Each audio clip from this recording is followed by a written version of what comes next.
হযরত শাহজালাল আন্তর্জাতিক বিমানবন্দরের তৃতীয় টার্মিনাল পরিচালনা, কক্সবাজার বিমানবন্দরের উন্নয়ন সহ বড় বড় প্রকল্প বাস্তবায়নে আন্তর্জাতিক মানের দক্ষ জনবল প্রয়োজন বলে জানিয়েছেন বেসামরিক বিমান চলাচল কর্তৃপক্ষের chairman air vice marshal Mohammad Mustafa Mahmud Siddique. সোমবার দুপুরে বেবিচক সদর দপ্তরে আয়োজিত ট্রেনিং ইনস্ট্রাক্টরস কোর্সের সনদ বিতরণ অনুষ্ঠানে কথা বলেন তিনি।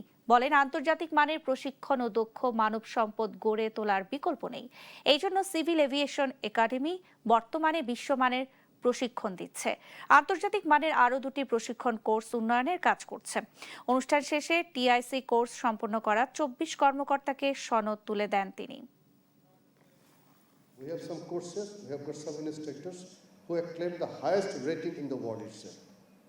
So we can, and we are doing.